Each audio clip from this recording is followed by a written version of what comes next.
You're listening to the PRO Media Network, the next level in entertainment.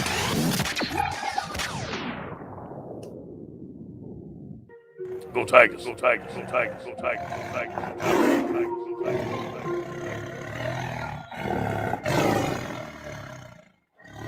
Tigers.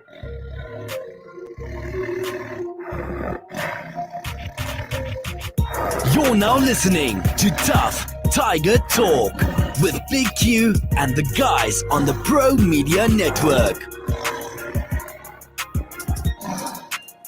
What's going on, family? You're now listening to Tuff Tiger Talk on the PRO Media Network. What's going on, Tiger Nation? We're in the building. Another fantastic Saturday. A little overcasted, man, but nonetheless, we're in the building, man. Another round of Tuff Tiger Talk news coming at you on, that's right, the defending champion LSU Tigers, man. It has a nice ring to it. I'm Big Q chiming in. I'm going to bring my co-host in the building, Uncle Mozzy. What's going on, Uncle Mozzy, on this fantastic Saturday?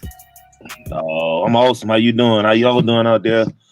1 week left. Next week, 26. Mississippi State in trouble. Somebody in trouble. Mike Leach is running the squad there in Mississippi State, man. And we're going to get this campaign going once again, fired up to defend what we already have, man. We're going to defend it. New man under center, Miles Brennan. On this edition of Tuff Tiger Talk, we'll talk about a lot today, man. We're going to cover several really interesting news. We got a full slate of information to talk about. In the last week edition, we basically broke down the offensive depth of the LSU team. This week, we'll come into and break down the defensive depth and projected starters coming into this here thing. We'll break that down.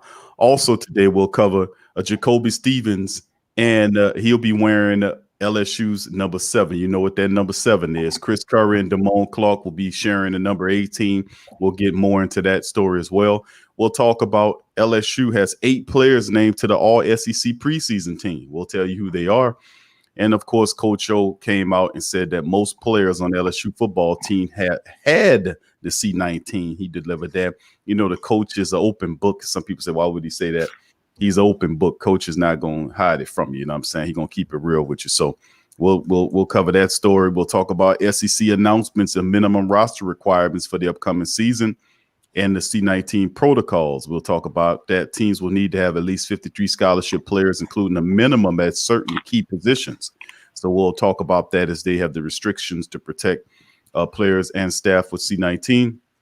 Also, we'll mention LSU football among top 3 schools for the elite 5-star cornerback recruit. We'll break that story down as well and tell you who the rest of them is. And, of course, LSU's defensive lineman Neil Farrell is expected to opt back into the season, which is good news according to sources. And we also have Coach O chiming in with his thoughts of the practice through this week as well in this edition of Tuff Tiger Talk. So before we get going here, we're going to start with Coach O. We're going to have him tuned up here. We're going to let Coach O talk about how things are looking with Miles Brennan and the offense, because that's a big question that a lot of people are wanting to know about the LSU football team. How's the offense looking? You know, after we've seen the 100-year offense is what I call it last year, because you probably ain't going to see that type of offense for another 100 years if they took apart everybody.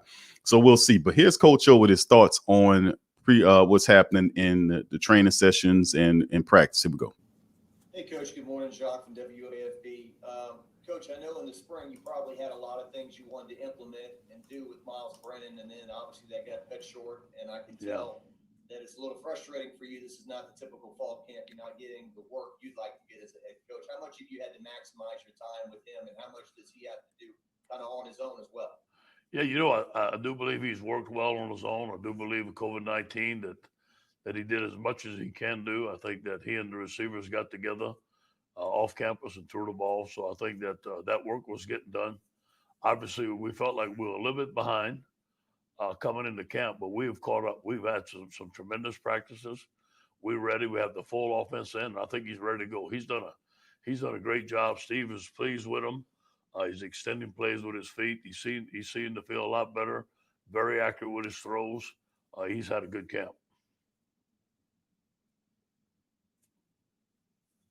Hey, Ed, two questions for you. One, what can you tell us about the health of your team, position group wise, player wise? Yeah. And secondly, how do you describe the year that has finally led up to the moment where y'all are going to play football? It feels good. It feels odd to be watching teams and your team's not playing. I kind of feel lost a little bit. Should I be here? I thought I should be in the stadium coaching. So anyway, we feel like we're very healthy. I do believe we have about 3 or 4 guys that have the COVID now, and not a lot of guys in quarantine. I think that we're probably better off than we've been all camp right now going into the season. Obviously, we have to be really careful, but I think that Shelly and Mickey and Jack have done a tremendous job of keeping us on track, and our guys feel good.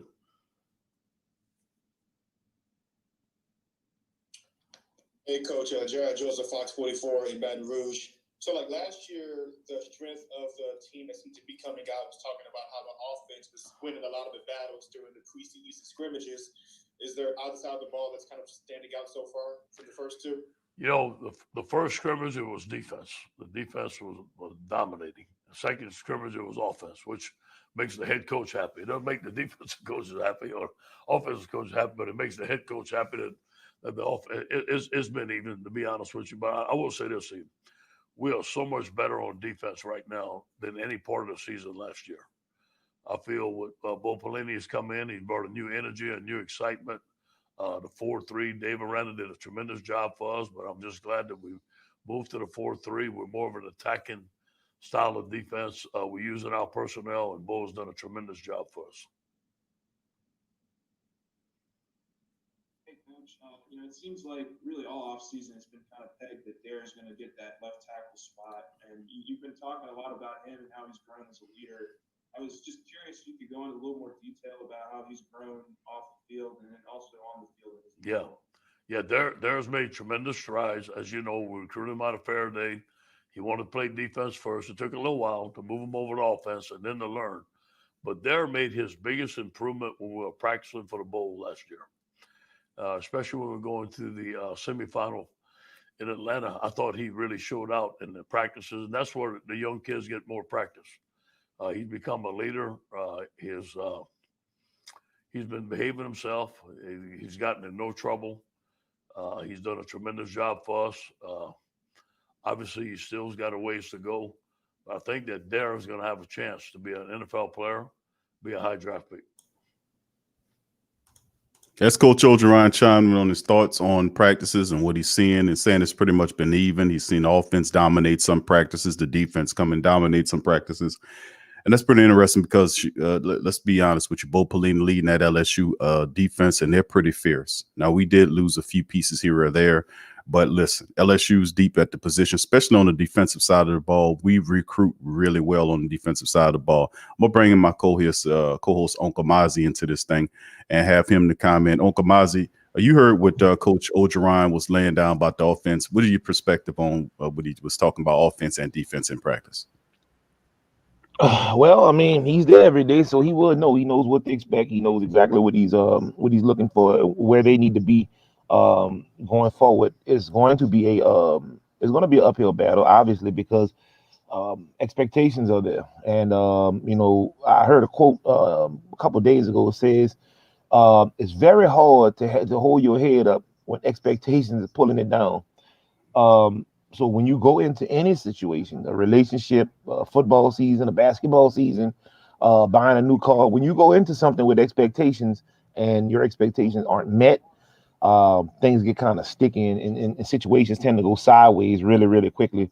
I think that the defensive side of the ball is something that he's kind of concentrating on, focusing on more than the offensive side of the ball, because, going back to last year, if I could say anything about last year, that was their one deficiency, at least through 6 games. I want to say probably at that Ole Miss game, that was the junction at which they said, man, enough is enough. We can't let these people go score for score with us. So at that point, I think they kind of tightened up the rope a little bit and kind of pulled it on in. But he's there every day and he knows exactly what's going on. He's got a lot to deal with. I had no idea what, like 90% of the team had C19. He definitely let us know that. I probably wouldn't have handled it that way, but I mean, it's too late now. It is what it is. He did that. Um, Obviously, that was a struggle for him for a while because even when they could practice or play or do something, he had players in and out of quarantine, which couldn't have been easy thing either. Right. I don't think that we give these coaches, not just Coach O, but all coaches, especially on this level, dealing with a lot of these kids because they developing the early egos. They got anxiety about going to the league. It's super cutthroat because everybody wants to be the star or the superstar, so they could have their chance to go to the league or they turn on the ride. And then you got the guys coming out of high school that don't really know where they want to have direction with, 40 other colleges pulling on their, tugging on their jerseys.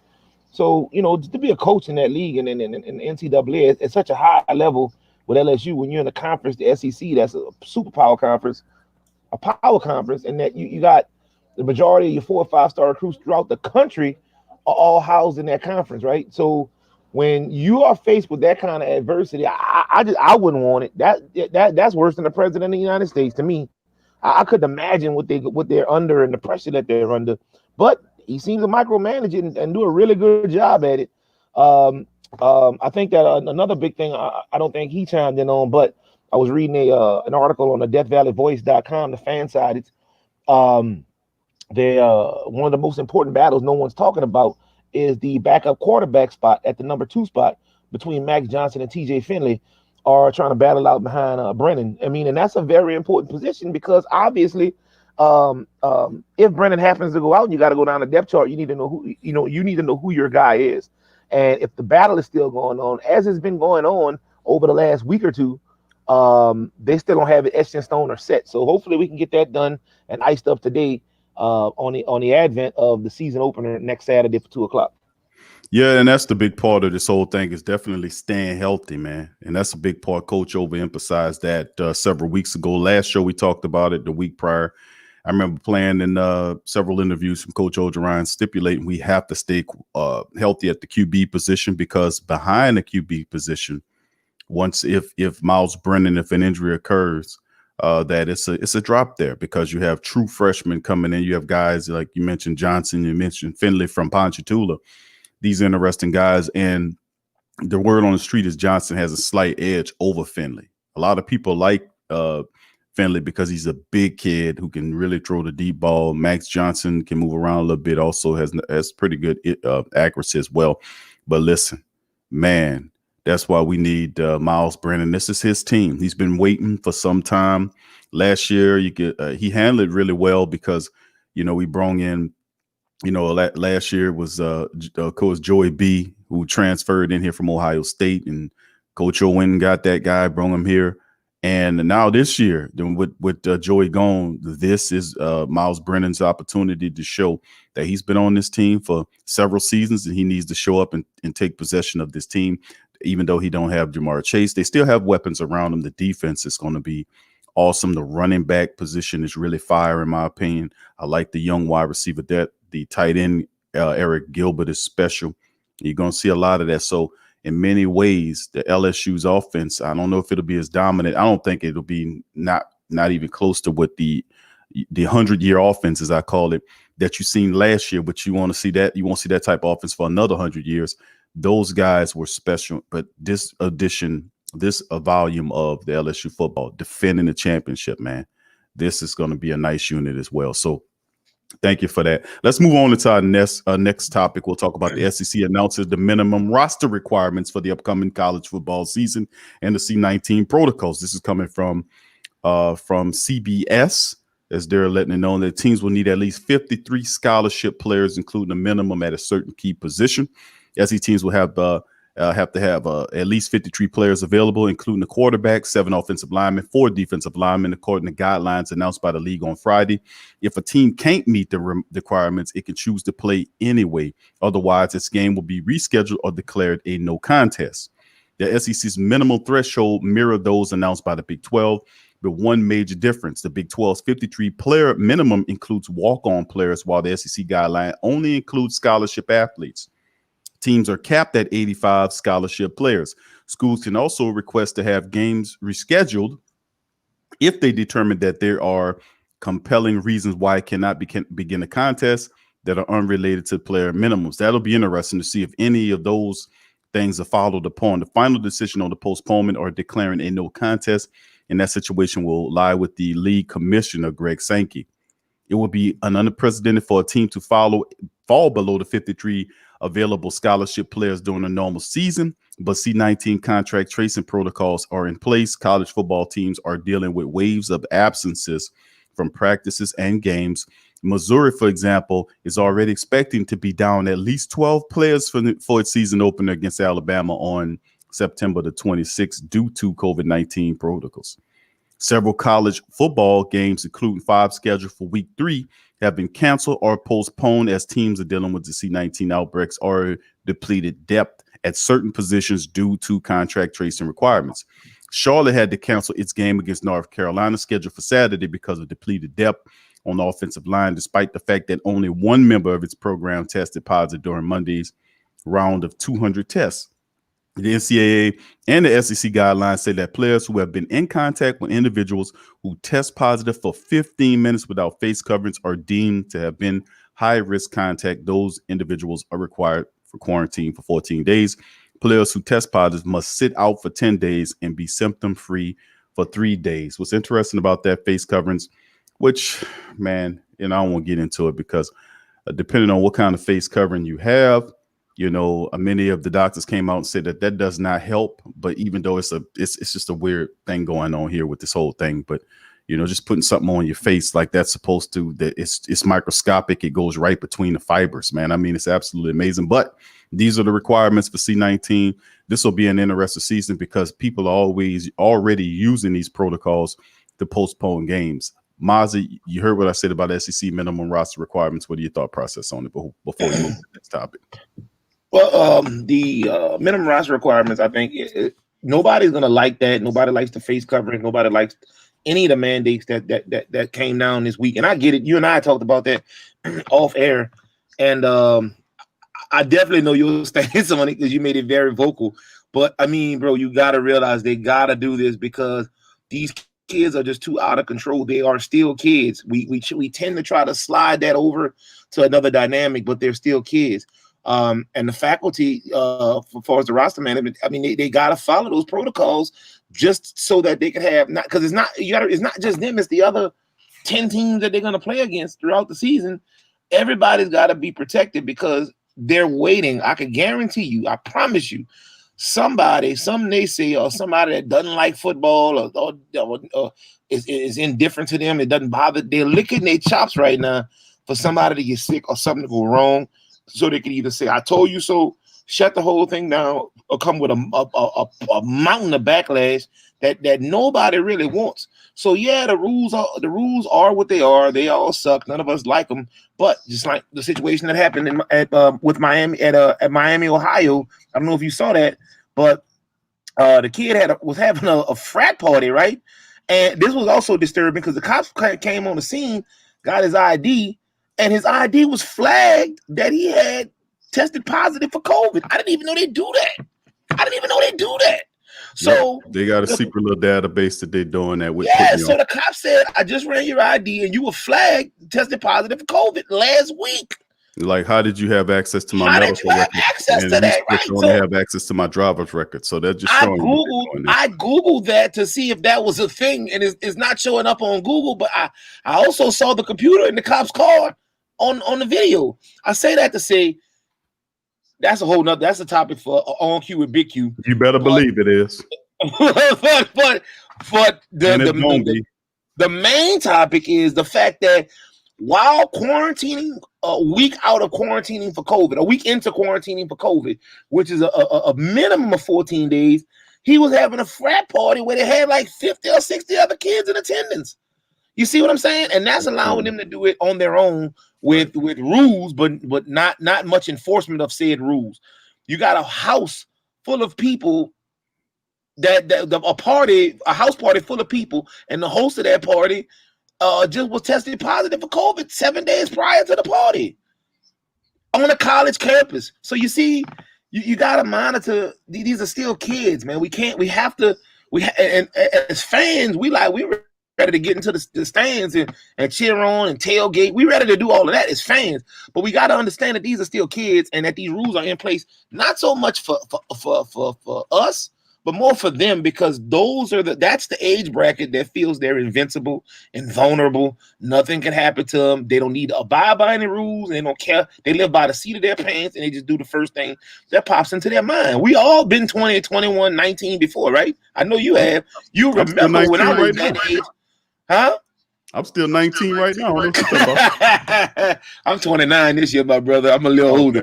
Yeah. So, but I mean, you know what that is. So now I don't agree with it at my age and my experience level and the things I've learned.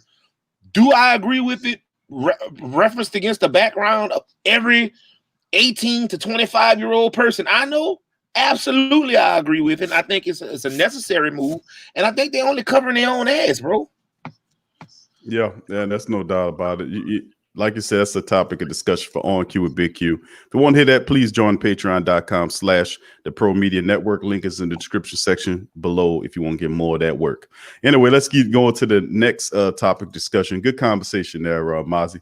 LSU has 8 players named to the All-SEC preseason team this year. 8 LSU players were named to the Southeastern Conference All-Preseason team. The league announced Thursday afternoon. Cornerback Derek Stingley, an All-American last season, senior safety Jacoby Stevens were both named to the first team. 5 players were named the second team. Right tackle Austin Duculus was named there. Left guard Ed Ingram and wide receiver Terrace Marshall Jr. was named there. Kicker Cade York and Stingley, who was named to the team as an all-purpose player. Now, true freshman tight end Eric Gilbert and defensive lineman Glenn Logan were named third team. LSU begins its 10-game league-only season on September the 26th. When the Tigers host Mississippi State at Tiger Stadium at 2:30 p.m. I love that kickoff time. You know, that's that afternoon work to be able to see that, man. It's going to be special. Really excited by LSU football, especially under the C19 stuff. 2020 preseason coaches All-SEC team. The entire team will give it to you. First team preseason All-SEC. The offense tight end Kyle Pitts from Florida.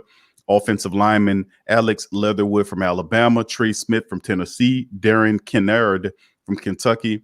Landon Dickerson from Alabama, center Drake Jackson from Kentucky, and then, of course, wide receivers are Devontae Smith from Alabama, Jalen Waddle from Alabama, QB Kyle Trask from Florida, running back Najee Harris from Alabama, Kalen Hill from Mississippi State, and then, of course, you have who they're looking out for AP player is Jalen Waddle from Alabama as well, and then, of course, the defensive lineman Bobby Brown. I don't know when he decided to go back to college and play, but he's playing for Texas A&M. LeBron Ray from Alabama, Big Cat Bryant from Auburn, Jordan Davis from Georgia, linebackers are Dylan Moses from Alabama, KG Pritt from Auburn, Nick Bolton from Missouri, and of course the defensive backs Patrick Surtain II from Alabama, Derek Stingley, Richard LeConte from Georgia, and Jacoby Stevens. Those are the DB. Special teams guys are Brent Camaglia from Tennessee and punter Max Duffy from Kentucky. And, of course, the other guy, Jalen Waddle's there. And the second team All-SEC's guys tight end Jalen Windermeyer from Texas A&M, offensive lineman Cedarius Hutchinson from South Carolina, Deontay Brown from Alabama, Landon Young from Kentucky, Austin Duculus from LSU, Brodarius Ham from Auburn, Wanya Morris from Tennessee, Ed Ingram is there, Trey Hill also from Georgia. Wide receivers are George Pickens from Georgia, Terrace Marshall is there, quarterbacks are Kellen Mond from Tech. How you have Kellen Mond on there and not Miles Brennan? You know, come on, man. Running back Raheem Boyd from Arkansas, Isaiah Spiller from Texas A&M. I wonder if any relation to CJ Spiller. I'm going to have to look that up. Derek Stingley's there. And, of course, defensive lines, Kobe Whiteside from Missouri, Malik Herring from Georgia, Aaron Sterling from South Carolina, Dayu Odayungbo from Vanderbilt. Linebackers is Henry Tutu from Tennessee, Monty Rice from Georgia, Errol Thompson from Mississippi State, Nakobe Dean from Georgia, Ventrell Miller from Florida. Your defensive backs are Khair Elam from Florida, Eric Stoltz from Georgia, Damani Richardson from Texas A&M, Tyree Gillespie from Missouri, Marco Wilson from Florida, Israel Mukamu from South Carolina, and, of course, Cade York is on the special teams. and Jake Camarda from Georgia, or the punter and Jaron Ely from Ole Miss is also on the special team. So that is the SEC's all preseason team that was announced a few days ago, in which LSU has 8 players on there. So interesting. Mozzy, thoughts on the preseason team before we jump to the next topic? No, I think they selected the team pretty fairly, all things considered. You really do think that Kelly Mond should be on there past and no Miles Brennan? Well, no, I think Miles Brennan should have been there, but there's always going to be a pick or two off that we don't like. They had LeBron slated as the 11th best player in the world. I don't like. I'm not a LeBron fan. Full disclosure, fam. Full disclosure. Not a LeBron fan, but I do give him higher than like the 11th or 12th best player in the world. Absolutely, man. Come on, stop the hate. There's always going to be that one or two things on everybody's list that doesn't sit well with you, but.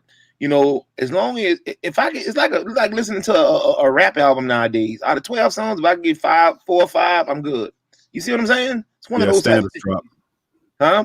The standards drop, Tom. It usually won't. Yeah, I mean, it is what it is. I gotta, you fight it at first, but I mean, over time, you realize like some things just are what they are. So you just, as long as they got it, the majority of it right, the one or two that I just really don't. Now, if it's just blatant and it's gross, like for instance. Had they had to select, had Joe Burrow not won the Heisman, I'd have been on the plane straight out where was it, Radio City Music Hall, wherever it was at last year. I'd have pulled up, picket signs in hand. I'd have brought my own crew with me. If we'd have had Black Lives Matter when it was still White Lives Matter, look, bro, it'd have been insane wherever they were at. Had Joey B not won the Heisman. So outside of something super egregious like that, you got to kind of just take it all with a grain of salt. Yeah, and me personally, I don't really like Kelly Mond. I'm gonna be honest with you. I think his shoulder pads make him look ridiculous, and plus, I don't think he's that good a quarterback. He looks absolutely ridiculous, man. Come on, let's keep it real, man. Hey, him and Mike Allstott were the two stupidest looking people I ever remember. Mike Allstott used to have them stupid shoulder pads too. Yeah, it's crazy. I understand. Yeah, that's absolutely just ridiculous, man. Kelly Mond, man, I don't know what kind of shoulder pads you got on. Maybe you're wearing punter shoulder pads. I don't know what's wrong with that, bro. But, get him past to Alexander Loney or something. He just looked ridiculous to me. I don't know, man. I don't know. I don't really think he's that. Besides the stupid looking shoulder pads, to me, his game don't translate. I'm just sorry, man. I'm just gonna keep it real, man. Y'all know, man. People watch college for this. Like, don't Kelly Mond look stupid for some reason? I mean, whatever, man. I guess I'm still mad from him from 2 years ago. But anyway, let's keep it going, man. Let's move on to the next topic of discussion. We're gonna talk about Jacoby Stevens, and of course, he's gonna wear that sacred number 7 there, Mozzy. And also Chris Curry and Damone Clark will do number 18. That's done that's for the third time since that's been done, where you'll have one number 7 and then you have 2 number 18s. And running back Chris Curry and linebacker Damone Clark both will wear number 18. The Tigers could set at a sign of leadership. Multiple players wearing the number has become a tradition under LSU Orgeron and 2017 defensive lineman Christian LaCourte and fullback J.D. Moore were the first LSU players to wear the number simultaneously. Last year was Lloyd Cushenberry and outside linebacker Clavion Chase, and both wear number 18. The sharing of 18 will now happen for a third time. Stevens, who's 6'2", 230, a Tennessee native, will switch from number 3 jersey he wore as a starter at free safety in all of his LSU's games during 2019 National Championship. And star wide receiver Jamar Chase was awarded the number during the offseason, but the number became available when he opted out of the season. So Stevens thought to be the candidate to wear number 18. He emerged one of the team leaders last season. And after he decided to return for his final year, he was involved in several community actions. He filled sandbags and did all kind of great stuff. Really good move. Stevens helped organize the football team's peaceful march around campus that happened last week. And he's been a real good leader for the team, and it only made sense for him decided to be able to do that. And he'll be one of the top defensive playmakers in this upcoming season in Coach Bo Pelini's offense. So in last season on the team in tackles, he was the man. 92 tackles, 5 sacks. Stevens recorded 9 tackles for loss, 3 interceptions, and 6 pass breakups. 3-time SEC Defensive Player of the Week, and he was named second team All SEC. All Americans won, and more All-Americans have worn number 7 at LSU than any other number. Burt Jones, Trey Falk, Ali Highsmith, Patrick Peterson, Tyrann Mathieu, Leonard Fournette, and Grant Delpit all won that number 7. Now, before Corey saw significant playing time, He gained a fame behind the scenes as a wrecking ball. Orgeron compared to 5'5", 5'11", 220-pound sophomore to former NFL star Marshawn Lynch multiple times. And that's a big credit for him. And it's just amazing. He said everyone was excited. Every run he had was exciting. Like, oh man, it's right here. Boom. I'm trying to make everybody feel me. I love that mentality, that bowling ball mentality. Orgeron named LSU's running backs when he asked the strength of the team. Curry has 46 carries for 191 in his career. Is expected to split carries with sophomores John Emery Jr. and Tyron Davis Price. You know, so we'll see. And plus they have true freshman Trey Bradford. I don't know how much they're going to utilize him, but I love those three backs. Clark, 6'3", 245. He had a breakout linebacker in the waiting as a true freshman. Clark backed up and learned from Devin White last season, and Clark ranked 6th on the team in tackles, even though he was backing up Jacob Phillips, and Patrick Queen, who's about both 9 NFL. And Clark, a Southern Lab graduate, considered a thumper, Orgeron indicated will foresee LSU's defensive front. He was given 100% practice grades during the 2019 preseason, prompted presumptive praise from Orgeron. And this was Coach O saying, I'm telling you now, Damone Clark is a guy you got to watch. And that's what Coach said. He's coming. Clark recorded 50 tackles, four tackles for loss and 3.5 sacks when he started at linebacker in the SEC championship game against Georgia. He recorded 5 tackles. So interesting. What do you think about these players here? Big putting on 7 and 18, man. Those are real big numbers, leadership numbers in LSU's in the history of LSU. What's your thoughts on it? Yeah, they are really, really big numbers, and I can guarantee you they got some really big expectations moving forward. I gotta go with Coach O because it's the same thing he said about Heller. It's the same thing he said about Burrow. He knows his players. This is not a dumb guy. He's been around a long time. Why it took him so long to get in this position, I don't know. But I do know that the last 15, 20 years that he's been coaching off and on, everywhere that he's went, they've had, above average to great success, and that's not a mistake or an accident. It all ties in with him being a great recruiter.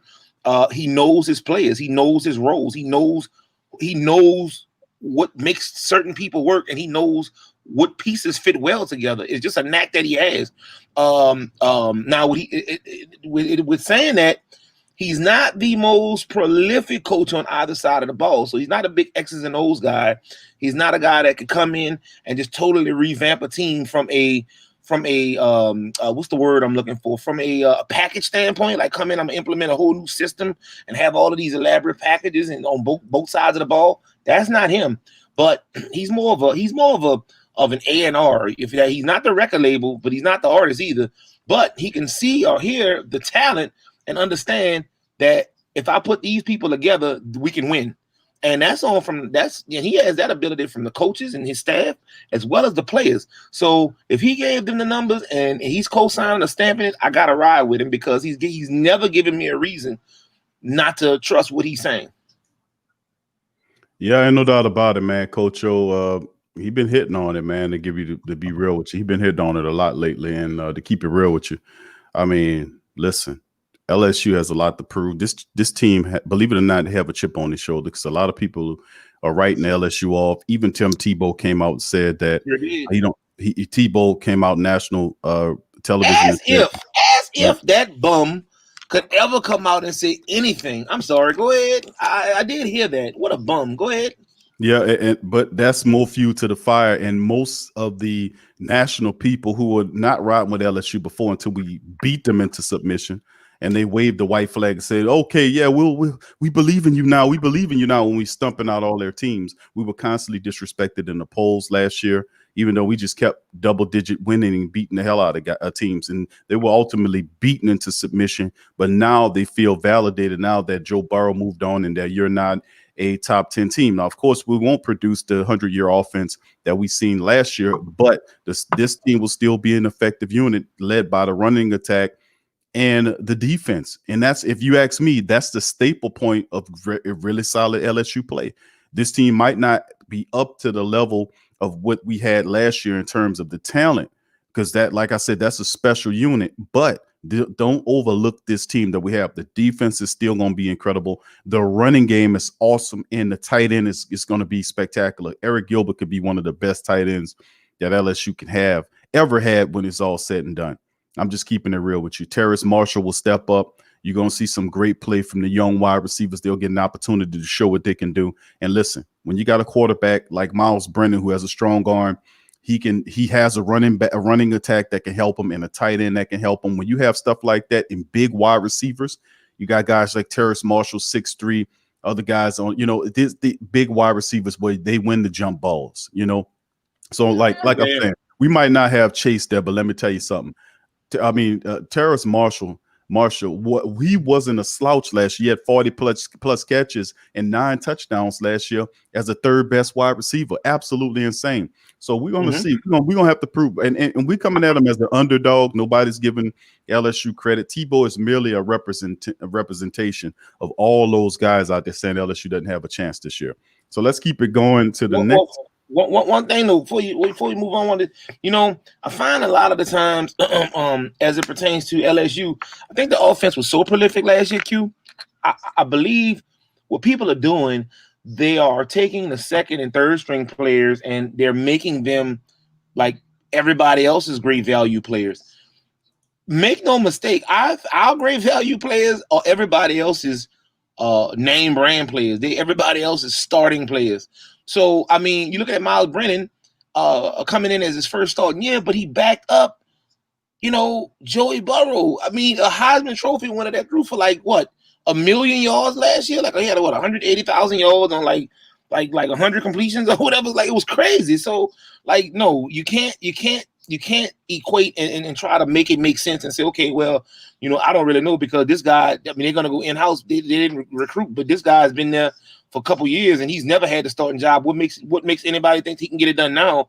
Well, yeah, but he backed up Joey Burrow. So, like, that's not like Joey Burrow was really good. So, like, generational good. So, for him to have to back up that guy, that doesn't mean he's sad or he's not competitive or good. That just means Joe Burrow is a generational talent. Yep, absolutely. You're right. Brennan's been on this team for a while, and he's even though the offensive position has changed a bit, he still had an opportunity to know exactly what Coach O. And listen, if you look at Brennan doesn't have to be Joe Burrow. Let's get that understood to all of the Tough Tiger Talk Nation out there. And let's listen. He doesn't have to be Joey Burrow. He doesn't have to do that. He can rely on his running attack, which he has a really good one, by the way. The 3-headed running back attack that Coach O says he's going to use is going to be special. Let me tell you something. Those guys are going to be hard hitting. And the fact that he has a really excellent tight end, which some people consider one of the best young tight ends in college. So if you got a quarterback like Miles Brennan, who's not really a freshman, this guy is like, he's been there for several seasons. So he knows he's composed. He has a strong arm. He's a tall quarterback.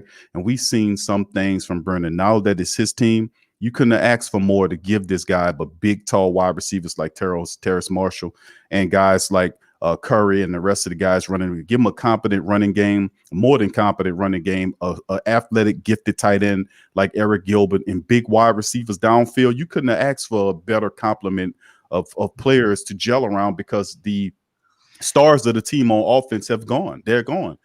Chase is gone and those guys are gone. So it's really these guys here with chips on their shoulders saying, listen, we have the responsibility, not the obligation, but the responsibility, the requirement, the mandate to represent LSU football to the highest championship degree that we possibly can to keep this going.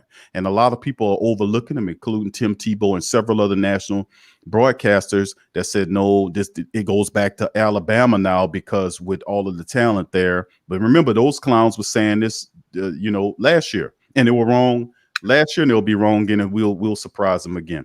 Yep. All right, let's move forward, man, to the next thing.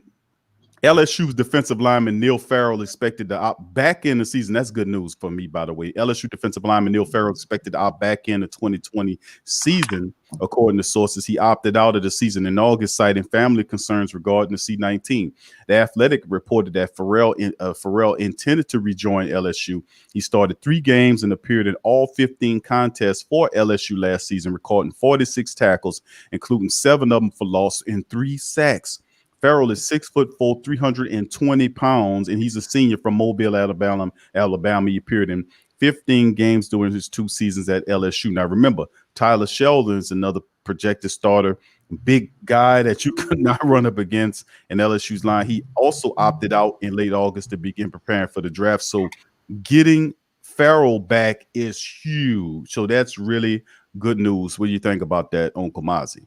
Yeah, Farrell, I tell you what that sounds like to me. First of all, whatever family member sat down and talked to him and told him to get off the soapbox and get his ass back to school. Right. Whatever family member told him that, man, hats off to it, because what it sounds like to me, he might have had a sick family member, or somebody might have laid a guilt trip on him, because I got family members like that see me doing something, or I've seen other family members doing something, and those individual family members step to the one in question and say, "Oh man, how could you go do this? And you know we need your help, and you know how you gonna move away from home, and you know we miss you, and all these people dying, and 2020 has been this, and I just don't want you away." You know, I could hear it right now. I could hear that conversation happening, because I know people like that. Somebody stepped to him and said, "Hey man, look, your mom or your grandma or whoever was laying the guilt trip down, or if he was laying his own guilt trip down, somebody had stepped to him and stabbed it back in reality and said, hey man, it's a once in a lifetime opportunity. If we lucky, we got about 80 years on this floating rock, bro. You're about to make it big. You on a championship team. You got, you got NFL dreams in your eyes. Get your ass back to Baton Rouge, and let's get this season started and stop playing games." Absolutely, man. I'm glad to see him come back. Like we made mention of the fact that Sheldon opted out the season, but having him back there, I'm gonna keep it real with you. Having him coming back to this thing is big, because he definitely Farrell could really help out on the line. He was productive and a disruption last year, but having him back to help defend the crown, losing Sheldon, this is really big, and I think this is a good bit of news for the Tiger Nation.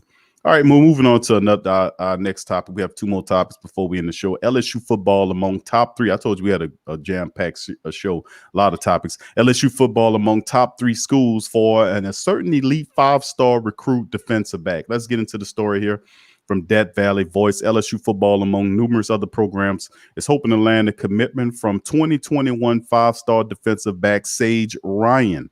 On Thursday, it was revealed by Rivals that Ryan is down to 3 programs: Alabama, Clemson, and LSU, all very relevant thing. But hey, young man, we won the championship. We are the future of the SEC, and the dynasty has just begun. Ryan, who's 5'11", 193 from Lafayette. Come on, man.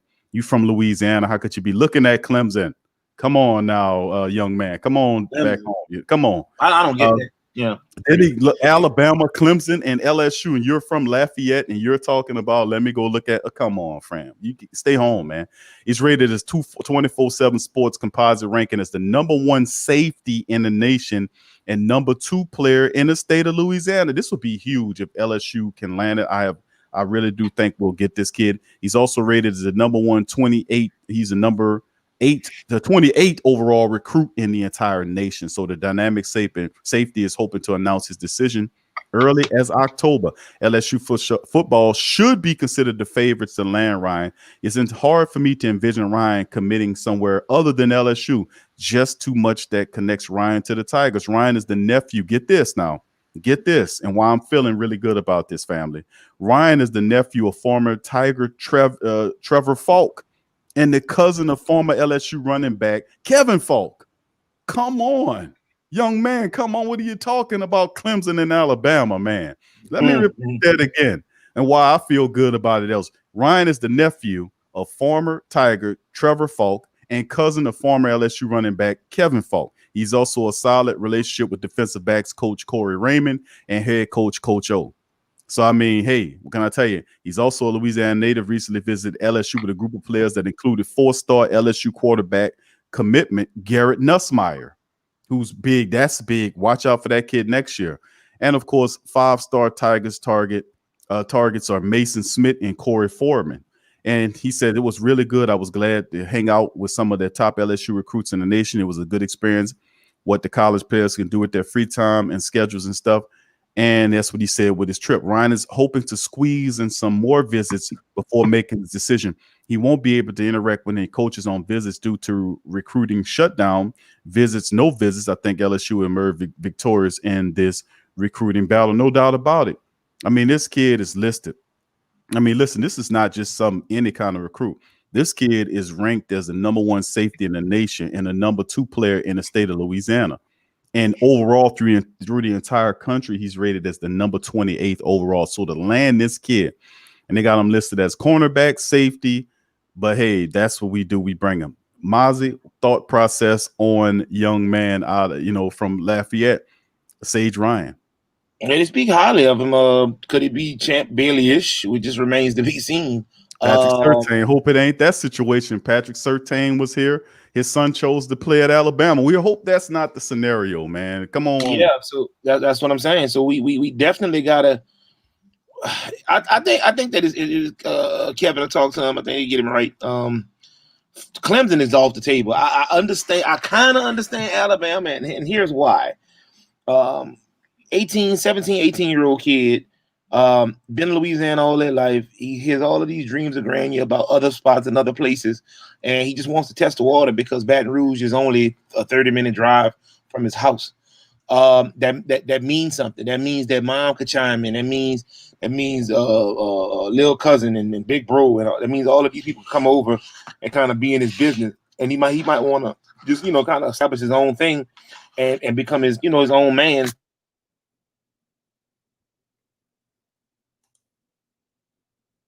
All right, Mozzy, you dropped out, buddy. Sorry about that. I said I can respect that, but at the end of the day, you need to go where you're gonna have the best chance to shine. I'm sure Alabama will be great. I'm sure Clemson will be great, but we do two things we do really, really well at LSU. 3 things: running backs, wide receivers, and secondary. Nobody is better than us. Ohio State was secondary, probably a close second. Alabama with wide receivers and running backs, close second. But what we do really, really, really well, running backs, wide receivers, and DBs. All you got to do is Google it, baby. And somebody needs to tell him that. Say, man, you're in the best position you could ever be in. Go and play for Coach O in Baton Rouge. You're going to be a walk-on. You're a hometown kid, so they're going to automatically love you. You're going to have all the fan support that you'd ever want. And I just don't see a situation where you want to travel 200 miles outside of your comfort zone, where your people got to come see you, drive 200 miles. You're away from home. You're getting homesick. You can't, I just don't, I don't get it. That might be attractive to him today, but I seriously doubt after they have that sit down in the next couple months, probably around Christmas time, and the family gets together and the question is asked, hey, where you going? I seriously doubt that end result will be Clemson, Alabama, or anybody else for that matter. Yeah, I'm going to lean toward him choosing LSU too, because he can't react with the coaches or the real influencers during the visits where he plans to go to Clemson and Alabama. So I think that helps out the relationship. But I most certainly see what the kid's doing, see what they can offer, whatnot, just for that. But coming back home to LSU, the defending champions, to be a part of that team coming into 2021 to keep the ball rolling, just shows what we continue to bring. We'll continue to attract, especially for all the upcoming recruits. I can understand you going to see what these other guys have. But remember, most of our 5-star recruits, 3, 4, and 5-star recruits need to come and play for their hometown. It's not like we have base garbage time football. You have a national contender here in LSU. Go to LSU and help them keep that train rolling. If you don't like LSU, try some of the other colleges who are really coming up, to be honest with you. Tulane brand of football is not quite on the level of LSU, not even close, but they are a lot better than what they usually would be. And I think they're playing, matter of fact, right now. So, and other schools like Louisiana, they're also growing as well. So, I mean, listen, LSU college football is coming up. We have a lot of great commitments from guys in state. Stop going to Alabama and stop going to the Clemson. Stay home and help your local college grow and blow up, man. Stop going up to Clemson, running up there to try to steal off them people thunder. Here, make something happen in your backyard. All right, let's move forward into the next topic, and that is, and final topic of the show, mind you, is we're going to break down LSU's defensive depth chart and the projected starters after opt-outs and returns in 5 weeks of practice leading up to the matchup. Ed Ogeron answered questions last week about his preseason scrimmage. We played some of that interview early in the show when we got started, and the question was, we're so much better on defense right now than any part of the season last year, said Coach O. Ogeron thought LSU didn't play well on defense at times during this undefeated national championship run. The Tigers ranked 31st nationally in points, allowing 22 points in yards allowed at 343 and a half points per game. So when defensive coordinator Orlando left for Baylor, Ogeron looked for someone with a defensive philosophy to shift similar to his own. So listen, let's unpack that for a second, because that's a discussion within itself. LSU, as great as LSU's offense was, Uncle Mozzy, they decimated teams. But the statistics don't lie about LSU's defense was not as good as it was opportunistic. Don't get me wrong, but it allowed 22 points per game and 343 and a half points per contest, 34th nationally ranked. So when the defensive coordinator, when he left to go to Baylor, notice Coach O didn't beg him back. You know, he let him go and he said, listen, we need to get somebody to come in here and really lay the smack down. So he hired Bo Pelini, who bought the 4-3 back. And I'm excited about that. The 4-3 scheme, the strategy Ogeron said generates chaos through speed and aggression. It relies on blitzes. Defenders attack opposing teams. Ogeron said he believes LSU now has a defense better equipped to use its players in matchups, and LSU registered more sacks than that half of last season. We got some blitzes known to man. He says we're playing base, but we're coming. We're bringing our linebackers. We're bringing our cornerbacks. They're going to have to account for everybody. That's Coach O. LSU defense, he says, will look totally different, both in scheme and personnel. The Tigers lost 7 starters and 4 key rotational players from last year's team. And defensive end Neil Farrell, he's back, and Nelson Jenkins III have opted back into the season as well. Through LSU hasn't released as a depth chart. You know, here's what we come up with the defensive end. Now, starting at the defensive end position, you got Andre Anthony and Travis Moore there. Then there's Ali Gay and B.J. Obajalari and Philip Webb. That's some of the defensive ends that are welcome there. Also, let's look at the tackle position with Glenn Logan, Joseph Evans. You got Ika there. You got Jacoby and Guillory. Neil Farrell Jr. is back. Jaquilian Roy is there as well. And somebody has to step up for Tyler Sheldon, who decided to opt out. But I think they'll be fine. Then you got Jabril Cox. You have Josh White, Damone Clark, Mika Bakersfield, who a lot of people are looking at, Antoine Sample, and Devontae Lee. The linebacker position, always a strength for LSU. The cornerbacks are Derek Stingley Jr. and Cardell Flott. There's Elias Ricks. Elias Ricks is there, Jay Ward, and Darren Evans. So you're looking at LSU will play the nickel 80 to 90% of the time because of the opposing spread offense, as Ogeron said, and often bringing 3 defensive backs onto the field at once. We are looking good.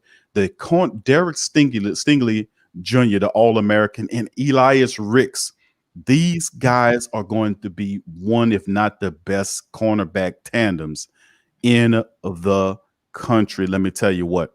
Then you look at the safety position with Jacoby Stevens and Jordan Tolles, and then there's also Maurice Hampton, Todd Harris, and Cameron Lewis. So, and then, of course, the kickers, Cade York is there, and punter is Zach Von Rosenberg, the Baron.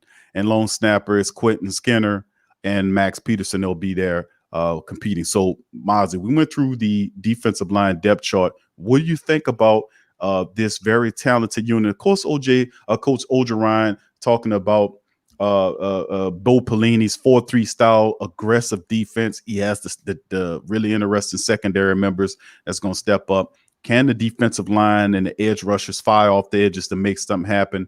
And like Coach O said, he bringing everybody, linebackers, defensive backs, everybody going to get some. What do you think about the defensive side of the ball?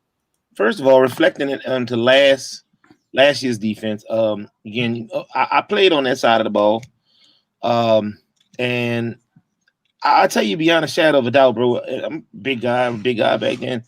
And when I'm out there for 9, 10, 11, 12 plays, and the offense comes out and goes 3 and out, or they score a quick touchdown, or it's a long run, and I hear, "Hey, get ready." I know I gotta just finish the water, hurry up, suck it up, put my helmet back on, and get ready to go. And that might happen, once or twice every 2 or 3 games. LSU was doing that 4 or 5 times a game in blistering August and September SEC game time field temperature, 120-degree heat. So, yeah, they did give up 22 a game. A lot of that came in the beginning of the season. I told you, after that Ole Miss game, I think that they had played themselves in a shape good enough, and they flipped the switch and they had gelled. And you definitely saw a drastic improvement in LSU's defense. So, I can't really gauge who they were or how they were, because every unit and every team is going to need a week or 2 to get in. But man, let me tell you, when you're out there, you're in rotation every 4 or 5 actual minutes to come right back on the field, and you're a 280-pound, 300-pound, 325-pound guy, or you're a 192-pound guy that's going up, that's playing bump coverage against a 225-pound receiver, and he's touching you every single play. Man, I'm telling you, you're gonna get tired and winded, and you're going to make mental mistakes. Hands are gonna be on top knees, backs are gonna be bent over, asses will be in the air, and you will be gasping for air, for wind. So I can't really fault them for that and say that's exactly what happened either way. I can't blame it on the coordinator, can't blame it on the players, but I definitely know from experience, when you have that kind of anxiety playing those teams, trying to win, I'm a kid, there's 120 degrees field time temperature, main stage, night games, SEC, title contentions, Heisman contentions, all that plays a part. All of that plays a part. So this year, we'll see exactly how they do it. I do like 4-3 better than 3-4, obviously. 4-6 is my favorite one, especially as it pertains to the SEC, because predominantly what they do in the SEC is run the ball. Considering we're playing all SEC schedule, I think that bringing the 4-3 defense definitely helps aid in stopping the ball from being run, which is the majority of our opponents here in the SEC. That's the number one game plan. If we do get that ferocious front going, that'll put enough pressure on the quarterback to either make a ill-advised throw down the field, take sacks for losses, stop the run game. I mean, the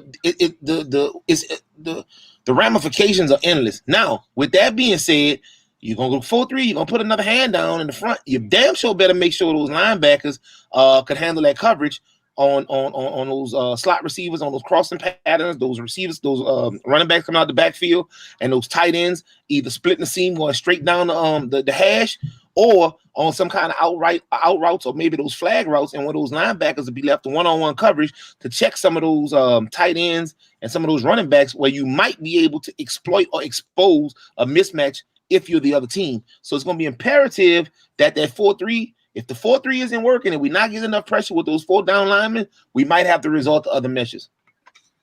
Yeah, it's going to be interesting, man. But like I keep saying, a lot of people are looking at this team and saying because Joey B's not here. And that's the common thread I keep saying with a lot of the people that's looking opposite of LSU, saying they don't have the same team without Joey Barrow, without Clyde Edwards-Helaire, without Chase, without Jefferson, without this, without that, without Queen, without Del Pitt and all these guys. They don't stand a chance. They had a unique collection of talent. That was their year. No, they're not saying that about Alabama when they won their first national championship with Nick Saban some years ago. And then they weren't saying, they're saying, oh, well, this could be the birth of a dynasty.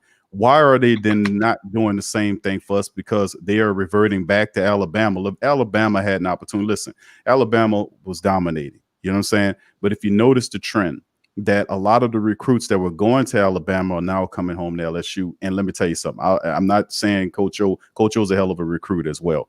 Now he has a national championship. He has a freestyle of good play here. LSU's valid, man. LSU's valid. They're going to continue to dominate. And like I keep saying, the LSU defense this year, we set up in the 4-3. Bo Pelini is super aggressive, a hell of a defensive coach. They don't drop off because Aranda's not there. To be honest with you, toward the back end of his tenure with LSU, Aranda's defenses begin to suffer to me. They begin to become problematic to me. You know what I'm saying? So with him going, I think that was a natural progression, a natural progression of him leaving. And we don't have a defensive drop off here. You might have Sheldon's not be there, but they have LSU's always recruited well on the defensive side of the ball. Look at that secondary. You got Elias Ricks there next to All-American Michael Stingley Jr. Are you kidding me? You know, you got Jacob, you got Jake Stevenson back. There's so many great talented players there just waiting to make names for themselves, just like it's been for the last several odd seasons on the defensive side of the ball. So listen, Uncle Mozzy, we all said this. We know for Miles Brennan to come in, number one, he does not have to be Joey Burrow. I don't know why they keep saying that, but that's not true. He does not have to be Joey Burrow. I hope he understands and knows that. He has a running attack, a three-headed monster attack that'll be ferocious, that most teams will have difficulties dealing with. He has an escape valve and probably one of the country's best tight ends in Eric Gilbert. Let me tell you something. The kid's special, man, and you will see. And big wide receivers to throw the ball to. Terrace Marshall becomes the number one option in terms of the wide receivers go. He's 6'3". He caught 40-plus passes last year and 9 touchdowns. Are you kidding me? From the third wide receiver position. And many people knew Terrace Marshall was going to be the next guy. I was saying it all last year. I said, listen, watch out for this guy, and he's going to be something special. So he shined in the action that he played and had almost 50 catches last year. Now, I say all that on that side of the ball. I talked about the fact, and not to mention the offensive line is going to be much improved as well. We lost some pieces to the draft, but the offensive line is going to be strong as well. Three-headed running back attack, big wide receivers, athletic tight end. Miles Brennan does not have to be Joey Burrow. Plus, you have a defense that's coming in with Coach Bo Pelini, which will be absolutely off the chain. Scott Linehan, he is your passing game coordinator working with Coach Ernst Minker. So what can I tell you, man? He does not have to be Joey B. Just play your game. LSU should be fine this upcoming season. Quick thoughts before we go. Coach O is a hell of a recruiter. I definitely trust his judgment and what he's got going on right there. But you are right. That national championship, especially for these young guys to make it an attractive spot, is definitely a talking piece for them, bro. Nobody wants to go to the strip club with all the ugly broads.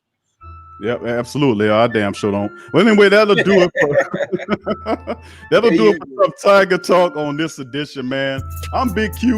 That's Uncle Mozzy chiming in on it. We'll see you next Saturday with more Tough Tiger Talk. Home Bistro. Go Tigers. Freshly prepared, home delivered, restaurant quality gourmet meals delivered straight to your home. Choose from over 50+ gourmet meal options cooked by world-class chefs and delivered frozen, ready to eat within minutes and no commitment. Welcome to the one-shop gourmet food delivery, specialized affordable options to eat right and feel great. 100% satisfaction guaranteed. Every ingredient is handpicked to the highest standard. And why you should buy from homebistro.com? Restaurant quality made with natural ingredients delivered right to your door. Overnight shopping is available. Diabetic, paleo, heart health, and vegetarian options to eat. Doing business since 1999. Courteous, knowledgeable, and professional support. Complete PCI compliant SSL security ordering, and great meals. Choose from some of my favorite dishes: the Mediterranean chicken with orange honey sauce, the charbroiled chicken romesco, or the grilled chicken breast with sweet and spicy vegetables. No matter what you choose, you can't lose with homebistro.com. Eat great, feel good, and save some money with homebistro.com. Hit the link in the description section below for more information.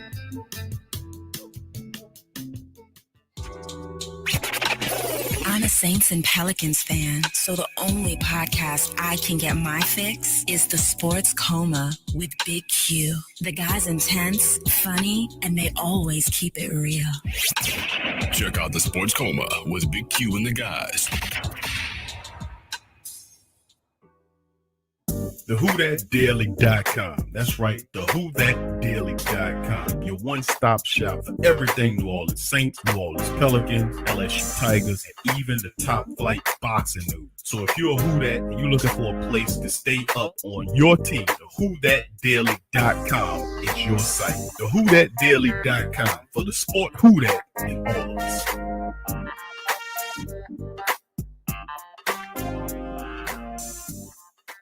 Embrace Pet Insurance is more than just pet insurance. Embrace Pet Insurance promises to provide genuine support and certainty when your pet needs it the most.